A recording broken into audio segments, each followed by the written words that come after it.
بالله من الشيطان الرجيم. بسم الله الرحمن الرحيم. الحمد لله الذي خلق الموت والحياة ليبلوكم أيكم أحسن عملا، وهو العزيز الغفور صاحب العزة القائمة والمملكة الدائمة. سجدت له الأرض والسماوات ووحدت له الكائنات، وقال للسماء وللأرض ائتيا طوعا أو كرها قالتا ربنا آتينا طائعين. وأشهد أن لا إله إلا الله وحده لا شريك له، كتب الوجود لذاته وكتب الثناء على من تحت عرشه من عباده.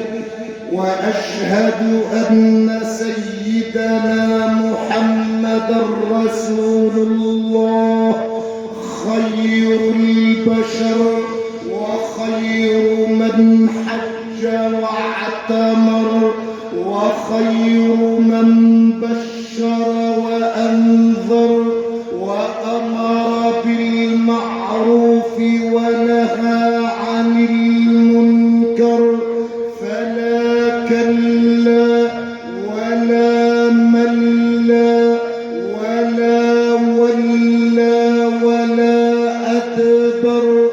هو الحبيب المصطفى صاحب الجبين الأزهر والوجه الأقمر، سيدي أبا القاسم يا رسول الله. جعلت حياتك للزمان ربيعا ومشى بشيرك في الأنام مذيعا. الله أكبر الله أكبر حين بشر قائلا وهب الإله إلى الأنام شفيعا. سيدي أبا القاسم يا رسول الله، يا خير من دفنت بالقاع أعظمه، فطاب من طيبهن القاع والأكم. نفس الفداء لقبر أنت ساكنه، قبر فيه العفاف، قبر فيه العفاف وفيه الطهر والكرم. استمعنا واستمتعنا مع آيات بينات من سورة يوسف. سورة يوسف نعم من السور المكية الطوال. يعني مكية يعني نزلت في مكة. طب أسباب نزولها إيه؟ ما أنا عشان أسمع القرآن لازم أكون فاهم. هو صحيح لك أجرك على القرآن بفهم وبغير فهم، لكن إذا كان بفهم فهو أفضل. ولذلك من رأي شيخ الإسلام ابن تيمية إذا سجد اسمع كده وركز. وده شيخ الإسلام اللي هو مات ما اتجوزش وخدم يعني نظر حياته كلها لله. جاب المؤلفات بتاع ابن القيم، الكتب اللي ألفها مش الورق، عدد الصفحات، لا الكتب له أكتر من أيام عمره، أكتر من أيام عمره، مش سنين عمره. أنت مركز معايا؟ أكتر من أيام عمره. ابن القيم، مشير الإسلام ابن تيمية إذا سجد كان بيقول دعاء حلو قوي، يا ريت تحفظه وتقول. كان بيقول اللهم يا معلم آدم علمني، ويا مفهم سليمان فهمني. إذا ربنا سبحانه وتعالى رضى عليك رزقك حسن الفهم، تفهم عن الله. والله دي نعمة كبيرة جدا. ولذلك سيدنا قال من يريد الله به خيرا يخلي عنده 50 طوالة عجل هولندي، ولا 50 تاكسي عتاب، ولا كم عربية، لا يفقهه في الدين، اللي يفهم عن ربنا. لأنك أنت لما تعبد ربنا على علم أنت حاجة كبيرة قوي عند ربنا. لذلك الإمام البخاري باب اسمه باب، اسمع كده، باب العلم قبل القول والعمل. لأنك أنت لو ما انتش عالم أو عارف بتعمل إيه هتعبد غلط، وأنت حاطط في دماغك إن أنت أبو هريرة. قل هل ننبئكم بالأخسرين أعمالا؟ هم مين يا رب؟ الذين ضل سعيهم في الحياة الدنيا وهم يحسبون أنهم يحسنون صنعا. فاكر نفسه لو تيجي تقول لي يا غدا أنت كده غلط، يقول لك أنت هتعدل عليا ولا إيه؟ وأنت بتفهم؟ أنا ما بفهمش يعني؟ يا عم ده ربنا زكى سيدنا سليمان وهو إيه؟ ابن سيدنا داوود، قال ففهمناها مين؟ إيه؟ ففهمناها سليمان. طب يا رب ما ده نبي وده نبي، انت فهمتها لسليمان وسبت داوود يعني؟ قال لا ما تشوف ختام الآية بقى، شوف التزيين بتاع الآية وشوف حكم الكريم. قال وكلا آتينا حكما وإيه؟ وعلما. كلهم أنبياء وكلهم حاجة كبيرة. أمال إيه؟ العلم يا جماعة. تعلم فليس المرء يولد عالما. شوف الشعر مش كده الحكيم. تعلم فليس المرء يولد عالما وليس أخو علم كمن هو جاهل وإن كبير القوم لا علم عنده صغير إذا التفت عليه المحافل. مسألة علم يا تعرف عن ربنا وتتعلم عن ربنا عشان لما تعبد ربنا تعبده على علم. يوسف أسباب نزولها الإمام السيوطي بيقول إن النبي كان محبوس في شعب أبي طالب. يا عم الشيخ والنبي كان محبوس؟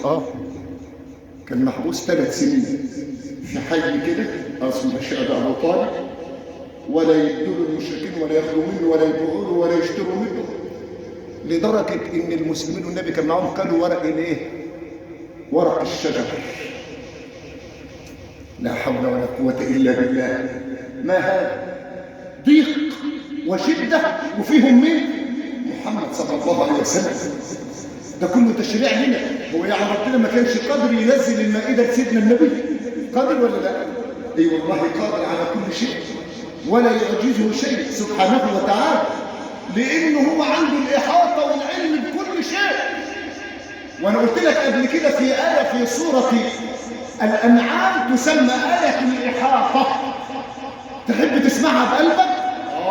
اسمع كده كلام ربنا. وعنده مفاتح الغيب لا يعلمها إلا هو ويعلم ما في البر والبحر وما تسقط من ورقة إلا يعلمها ولا حبة في ظلمات الأرض ولا رطب ولا يابس إلا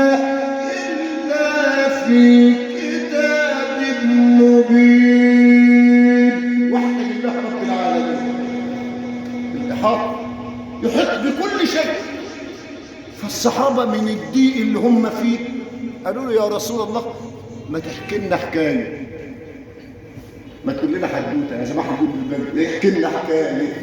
احنا قاعدين في قرن قبل ما النبي يتكلم كان سيدنا جبريل نازل سفير الأنبياء وكبير أمناء وحي السماء ينزل على الحبيب المصطفى بوحي نحن نقص عليك أحسن القصص. شو ما عايزين حكاية؟ أنا هديك ده، بس حكاية إيه بقى؟ مش من تأليف فلان ولا علان، وهي مش حاجة واقعية، لا ده حاجة حصلت. اسمع بقى قصة أخوك يوسف. ولذلك النبي كان يشرف سيدنا يوسف لما النبي دخل مكة ويتلموا حواليه وهم اللي طردوه وكانوا عايزين يذبحوه ويقتلوه. ايه اللي حصل؟ هو داخل وهو موطي كده تواضعا لله على الناقة بتاعته، واجتمع أهل مكة قدامه مطقطقين الرؤوس. فالنبي قال لهم ما تظنون أني فاعل بكم؟ حاطين في دماغكم أعمل فيكم إيه يعني؟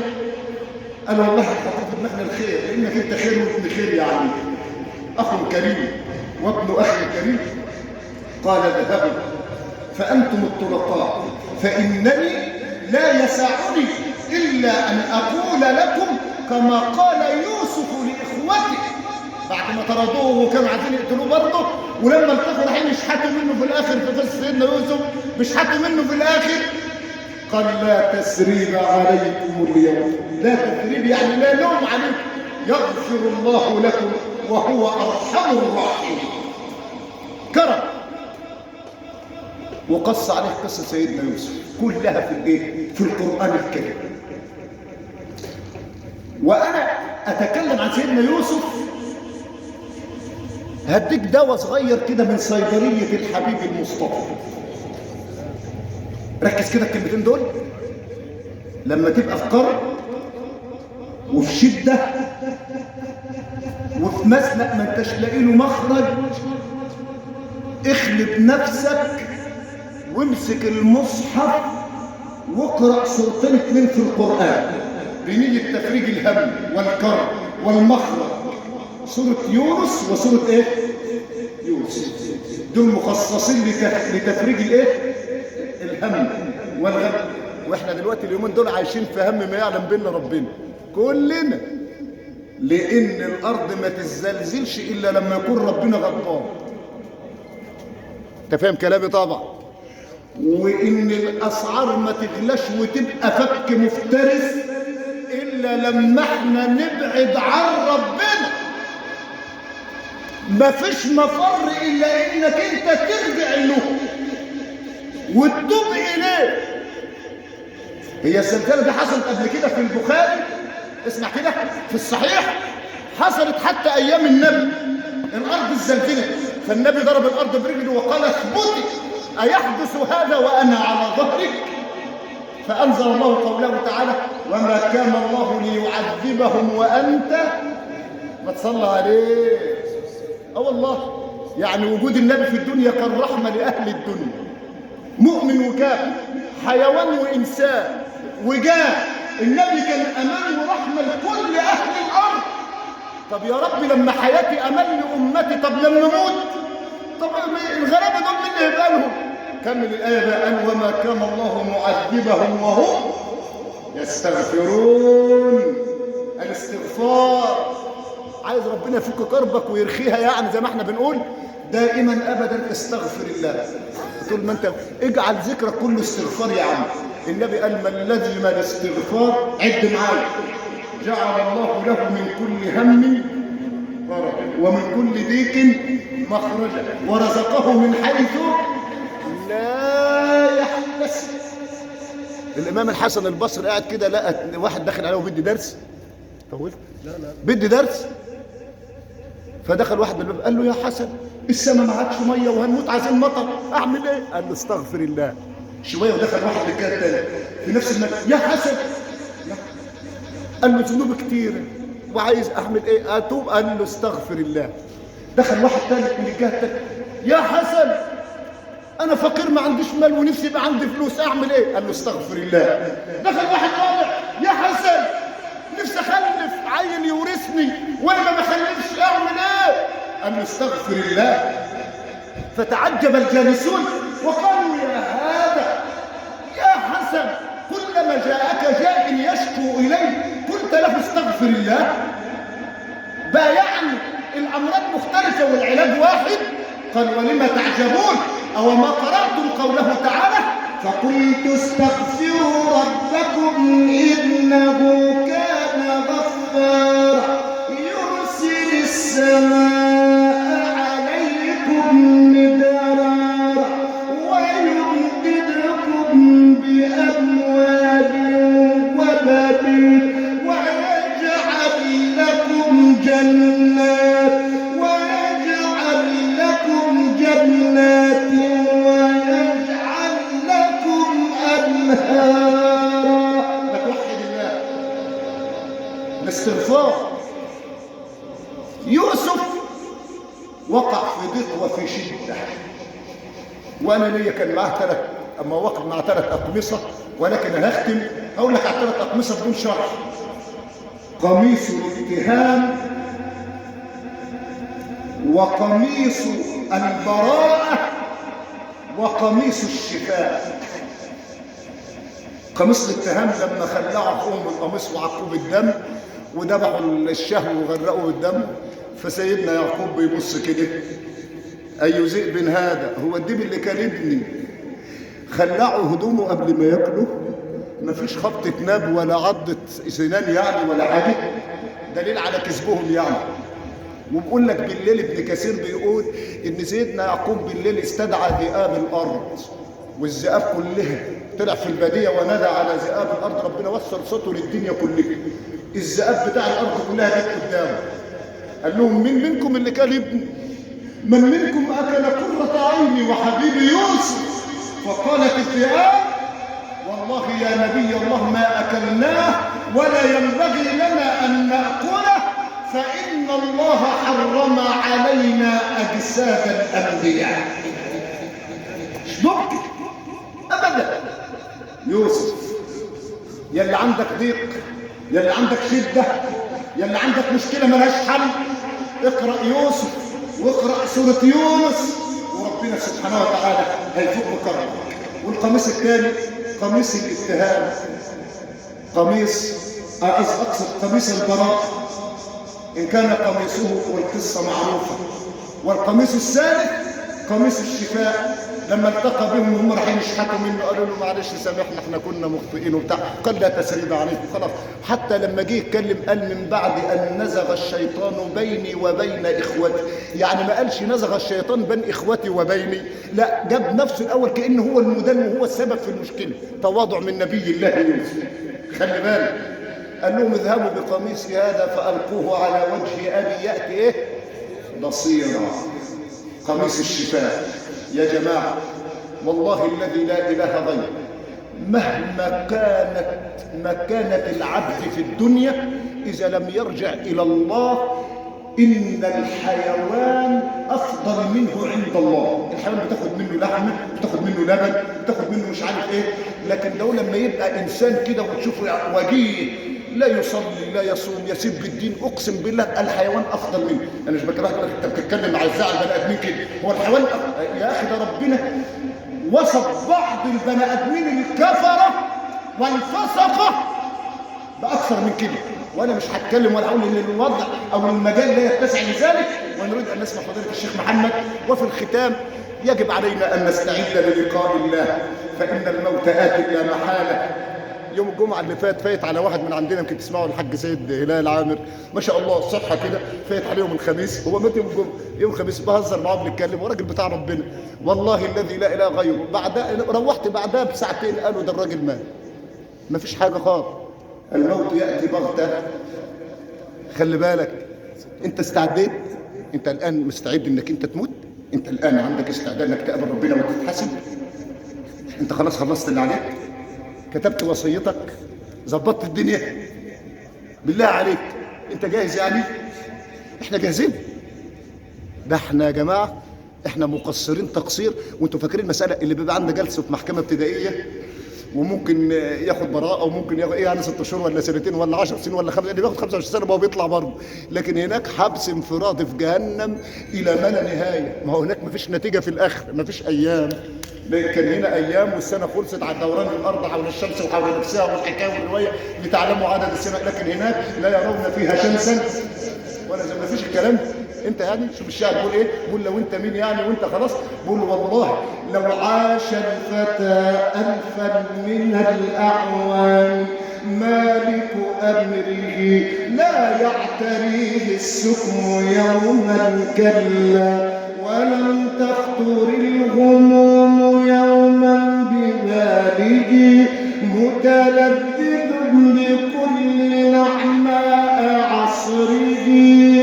والله كل هذا ما يفي بمبيت أول ليلة في قبره. هتموت وهتبقى لوحدك وكله هيرجع وكلنا هنرجع وهنحط الاكل وهناكل، محدش بموت ورا حد يا مسكين. اشتغل مع ربنا واعمل وسيبك من الناس ما بتشكرش. عمك جحا اخر المغول اتشال الحمار اعزك الله. الناس بتتكلم، الناس كده بتتكلم.